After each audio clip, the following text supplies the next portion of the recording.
10 wrestlers you won't believe had a legit fight.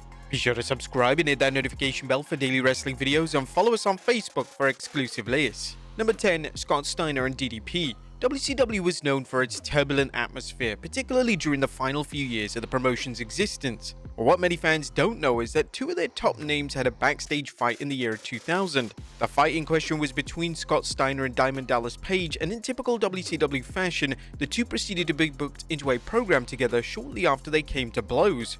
The story goes that DDP's wife Kimberly found a drug backstage and she reported it to WCW management. Kimberly alleged that Tammy Sitch, aka Sunny, was the one responsible, and Steiner was furious that Kimberly reported this to upper management. Steiner would then cut a shoot promo on Kimberly's husband DDP on Nitro, and when Steiner returned from the promo to the backstage area, a physical confrontation ensued. The two were eventually pulled apart by security, and according to DDP, both men were able to talk through their differences, and they competed in the main event program a few months later on good terms. Number 9. Chavo Guerrero and Big Show. A fight on paper between Chavo Guerrero and Big Show sounds completely mismatched and doesn't sound realistic. However, the two were forced to resort to violence backstage in 2004. According to Jim Ross on his podcast, Big Show used to constantly wind Guerrero up, and eventually this made Guerrero snap. If I had to rebuild this case, Your Honor, I would suggest that perhaps we would find a scenario where the Big Show had been busting Chavo's balls because he knew he could over a few days. It probably started out as a very light-hearted, tongue-in-cheek, satirical riff, and then it matriculated down the field into a shoot. And Chavo is a man's man. He's not going to back away even though he knows he's on the short end of the stick, no pun intended. So he stood up for his own honor and they did their thing and it was over quickly. Thank God nobody got hurt. If you were Chavo's size, would you ever square up to the Big Show? Number 8. JBL and Steve Blackman. JBL had a certain reputation during his time as an active competitor for WWE, and during the Attitude Era, JBL tried to pick on the wrong individual. A drunken JBL once tried to pick on Steve Blackman. Blackman wasn't a typical WWE star, he was one of the toughest, most legitimate pro wrestlers of all time, so naturally JBL got his just desserts. Hardcore Holly, who was traveling with Blackman at the time, recounted the story in his autobiography, and this was Holly's account of the fight. At Kansas City Airport, Steve and I were waiting around when Bradshaw came over. It was an early morning flight and John was still drunk from the night before. He started patting Steve's ass. Steve said, "John, I don't play that shit, knock it off." John patted him again and again. Steve was getting brutally pissed. He told him, "John, next time you do that, I'm gonna knock your effing teeth out." So of course John did it again. Steve whipped around and backhanded Bradshaw, popping him with jabs in the face. Holly continued by saying, John started swinging and missing and his head was snapping back with each of Steve's jabs. Steve stepped back, planning to kick Bradshaw's knees out, but he got his leg caught in a bag handle. Al Snow and I grabbed Steve, Ron Simmons grabbed John, and we pulled him apart. John was walking back and forth like a bandy rooster, looking to fight. Before we left, Steve told him, "I'm gonna effing kill you." He meant it too.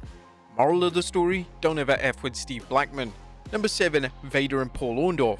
In 1995, a fight broke out backstage in WCW that was so severe it led to one of the participants being let go from the company. According to numerous names from WCW at the time, Vader was often grumpy and hard to deal with, and backstage at a show, Orndorff requested that Vader deliver his promo material so things could get moving.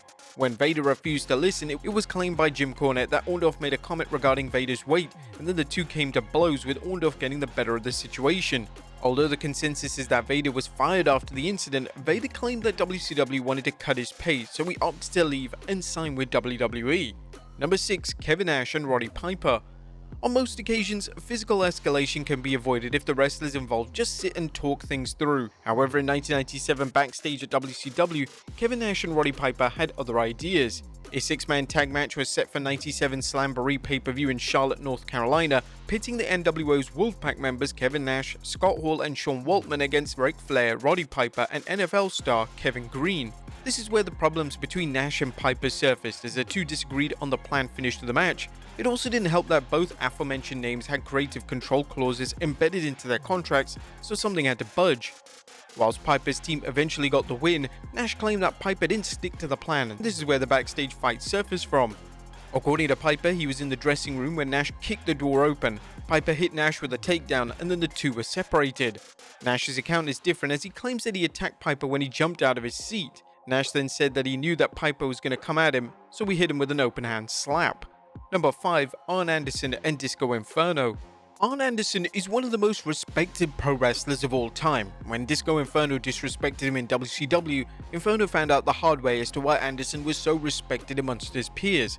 According to Anderson on his podcast, Inferno had been causing trouble throughout a trip, and when Anderson told him to cut it out, Inferno antagonized him and it resulted in Inferno receiving a slap. So we get our bags, we go onto the rental car bus. Now it's a smaller area, close proximity. He starts again. He's goofing on him, but I could see he ain't getting over. He's now getting red in the face. I just leaned in and looked at him and said, cut the bullshit out. We're all tired as F, and we're not gonna get any sleep. Oh, what are you gonna do, beat me up horseman style, was his reaction. So I slapped the shit out of him and said, no, that's Marty Lawn style. So I cupped him pretty good and he got a blank look on his face, and that's the real story. He shut up. Number 4, William Regal and Sid. William Regal is an incredibly tough individual, and when Sid tried to grab him by the throat in the hotel room, Regal quickly countered and put him in a painful submission. Regal gave his account of the story on his podcast, and the wrestling legend stated, I have no idea what possessed him to do this. Sid has grabbed me around the throat from behind and has gone, I've got him now. Well, that didn't last long because he's got his big daft head in there with all his curly hair. So I just grabbed his hair, I've dragged him over the top of me, and I've stuck him in a grovet on the floor. In terms of Sid's motives for attacking Regal, nobody knows. It's possible that Sid was playing around, yet things quickly got out of control. Number 3, Andrade and Sami Guevara. One of the stories that dominated wrestling headlines in 2022 was the AEW Backstage fight between Andrade and Sami Guevara. The two were feuding on social media and fans assumed that this was strictly kayfabe. However, the next time the two were on TV, they came to blows. Dave Meltzer reported via the Wrestling Observer that Andrade was trying to get fired. Andrade is trying to get fired. There's a few people and it's not that many. It's like 3 that want to leave AEW and Andrade is one of them. Tuesday night they were talked to, both of them, and they were told no fighting. Andrade was told that you're not going to get fired if you fight, but you will be sent home. And Andrade said, don't worry, nothing's going to happen. There's going to be no fighting. Sami said the same thing. Nothing's going to happen. They had security there. Everybody was warned ahead of time. This wasn't the first time that Guevara had been involved in backstage physicality, as just a few months prior he was reportedly slapped around the face by Eddie Kingston. Number 2, Big Show and the Great Khali. When it was reported online that the Big Show and the Great Khali had a backstage altercation, fans collectively wondered if it was April Fool's Day. The idea of these two larger-than-life men having a fight is unfathomable, but it legitimately happened. Apparently, the issue started when Khali used one of the Big Show's trademark moves at a live event. When Big Show confronted Khali about this in the locker room, the two exchanged punches. Witness accounts say Big Show tripped over a chair and Khali got on top of the former WWE champion. This would be the end of the issues between the two, as the violence seemed to magically squash their beef. And number 1, Eddie Guerrero and Kurt Angle. One of the standout rivalries of the Ruthless Aggression era was between Kurt Angle and Eddie Guerrero. The two were a perfect match inside the squared circle, and whilst they had a mutual respect behind the curtain, on one occasion this kayfabe rivalry splintered into real life. According to Angle, the problems between the two escalated when Guerrero accused Angle of being too stiff during one of their matches. Angle would discuss this on his podcast, where he added, "We're getting heat on Eddie. It was Luther Reigns, Mark Jindrak and myself. I didn't touch Eddie, so I couldn't have been the one that stiffed him." After the show, we all waited in Gorilla and shaked each other's hands. I went to shake his hand and say, "Thank you, Eddie." He goes, No. What you did out there was wrong. You were stiffing me." I said, "Eddie, I didn't touch you." He said, "Bullshit, you were stiffing me, you were beating me up." I pushed him, he double legs me, an amateur wrestling double leg. I get him down and got him in a front headlock and I started choking him out. Thankfully, the two legends were able to resolve things by the next time they worked together, and these days, Angle is never one to shy away from sharing his love and admiration for Guerrero as both a wrestler and a human being. But there you have it, folks, 10 wrestlers you won't believe had a legitimate fight backstage.